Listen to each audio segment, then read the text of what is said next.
ආයිබෝවන් ශීක්‍රට් news ඉතාමත් ගෞරවයෙන් යුතුව පිළිගනු ලබනවා. අනුරාධපුර මහේස්ත්‍රාත් අධිකරණය මගින් මැයි 2 වෙනිදා බරපතල වැඩ සහිතව සිර දඬුවම් වලට ලක් වූ අයෙක් මැයි 12 වෙනිදා ජනාධිපති සමාව යටතේ නිදහස් කිරීමක් පිළිබඳව සමාජ මාධ්‍ය තුළ දැඩි ආන්දෝලනයක් ඇති වී තිබෙනවා. සිරකරුවා නිදහස් කිරීම සම්බන්ධයෙන් සමාජ මාධ්‍යවල නිරන්තරයෙන්ම මේ පිළිබඳව කතා බහ වන්නට උනා. මේ සම්බන්ධයෙන් මුළු රටම කතාවට ලක්වන මොහොතක ජනාධිපති මාධ්‍යාංශයේ නිවේදනයක් මගින් වෙසක් උත්සවය නිමිත්තෙන් අනුරාධපුර බන්ධනාගාරයේ සිටි අයෙක් ජනාධිපති සමාව යටතේ නිදහස් කිරීම ගැන පළවෙනි වාර්තා සම්බන්ධයෙන් ජනාධිපති කාර්යාලය විශේෂ අවධානය යොමු කර තිබෙනවා. ජනාධිපති කාර්යාලය විසින් මේ සම්බන්ධයෙන් කරනු ලැබූ නිවේදනයක් පිළිබඳව ඔබගේ අවධානය යොමු කිරීමට අපි සූදානම්. මාධ්‍ය නිවේදනය. වෙසක් උත්සවය වෙනුවෙන් සිරකරුවන්ට සමාව දීම 2025 වෙසක් උත්සවය නිමිත්තෙන් ජනාධිපති සමාව යටතේ අනුරාධපුර බන්ධනාගාරයේ රඳවා සිටි W.H. අතුල තිලකරත්න නැමැති අයෙක් නිදහස් කර ඇති බවටත් එම සිදුවීම පිටිපස බරපතල අක්‍රමිතාවක් ඇති බවත් පළවෙමින් තිබෙන පුවත් පිළිබඳ ජනාධිපති කාර්යාලයේ අවධානය යොමු ඇත. ආණ්ඩුක්‍රම ව්‍යවස්ථාවේ 34.1 වගන්තියට අනුව සිරකරුවන්ට පොදු සමාවක් ලබා දීමට ජනාධිපතිවරයාට බලය හිමිව තිබේ. ඒ අනුව බන්ධනාගාර අධිකාරීවරුන් විසින් තෝරා ගන්නා සිරකරුවන්ගේ නාම ලේඛනයක් අධිකරණ අමාත්‍යාංශය වෙත යොමු කරනු ලබයි.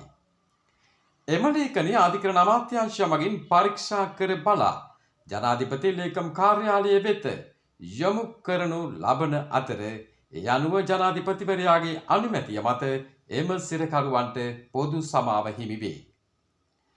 කෙසේ වුවද ඉහත සිදුවීමට අදාළව 2025/5/6 හා 6 ඇලයිරක් 1 ඇලයිරක් යෝජිත ඇලයිරක් ජපු සමා ඇලයිරක් වාර්තා 5/12/2025 අංකයෙන් බන්ධනාගාර කොමසාරිස් ජෙනරාල් විසින් ජනාධිපති කාර්යාලය වෙත එවන ලද පොදු සමාව හිමි විය යුතු සිරකරු නාම ලේඛනය නම් 388කින් සමන්විත අතර එම ලේඛනයේ කිසිදු තැනක අනුරාධපුර බන්ධනාගාරයේ මුදල් වංචාවට අදාළව සිරගතව සිටි පුච්චලයාගේ නම ඇතුළත් නොවේ.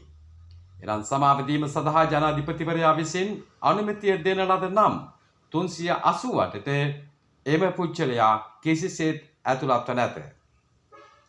මේ සිදුවීම පිළිබඳව විශේෂ පරීක්ෂණයක් සිදු කරන ලෙස ජනාධිපති ලේකම් කාර්යාලය විසින් ඊයේ 6 වන දින ජනාධිපති සමාව යටතේ අනුමැතිය නොලැබූ සිරකරුවෙකු නිදහස් කිරීම සම්බන්ධව යන ශීර්ෂය යටතේ අපරාධ පරීක්ෂණ දෙපාර්තමේන්තුව වෙත පැමිණිල්ලක් කරනු ලැබ තිබේ. මේ සම්බන්ධයෙන් විධිමත් පරීක්ෂණයක් පැවැත්වීමටත් වගකිව යුතු නිලධාරීන්ට එරෙහිව විනය ක්‍රියාමාර්ග ගැනීමටත් ඉදිරියේදී කටයුතු කරනු ඇත. ජනාධිපති මාධ්‍යාංශය 2025/6/7 වන දින. සිරකරුවා නිදහස් කිරීම සම්බන්ධයෙන් වූ ජනාධිපති කාර්යාලය නිකුත් කරන ලද මාධ්‍ය නිවේදනයයි ඒ. මුළු රටම කතාබහට ලක් කරනු ලැබූ ලක්ෂ 40ක සල්ලි වංචාවකට දඬුවම් ලැබූ කළමනාකරුවෙකුට වෙසක් පෝයදා ජනාධිපති සමාව ලබා දුන්නා වූ මෙයින් වූ පුවතක් මුළු රටේම මාධ්‍ය තුල කතා බහට ලක්වන්නට සිදු වුණා. එනමුත් මේ සම්බන්ධයෙන් විවිධ ආකාරී කතා මැවෙන මොහොතක දේශපාලන වේදිකා තුළද දේශපාලන පක්ෂද මේ කරුණු කාරණා ඉස්මතු කරමින් කතා කළා.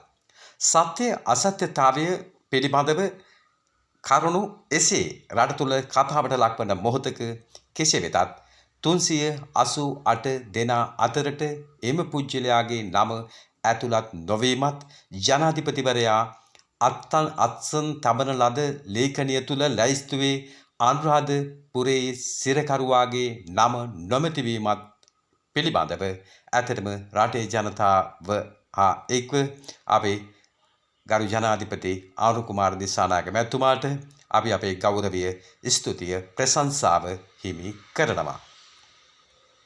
එසේම රට තුළ මෙවන් වූ සංවාදයට බඳුන් විය යුතු කරුණක් ඉස්මතු වූ මොහොතක ඒ පිළිබඳව සොයා බැලීම, කරුණු ගවේෂණය කිරීම, ජනතාවගේ පැත්තේ සිටගෙන ප්‍රජාතන්ත්‍රවාදය සමානත්වතාවයේ සාධාරණ වෙනුවෙන් කතා කිරීම මාධ්‍ය සතු වගකීමක්ද වෙනවා. එනිසාවෙන් මෙහි යථා ස්වරූපය පෙන්눔 කිරීම සම්බන්ධයෙන් රජයට විශේෂ ස්තුතිය පුද කරනවා.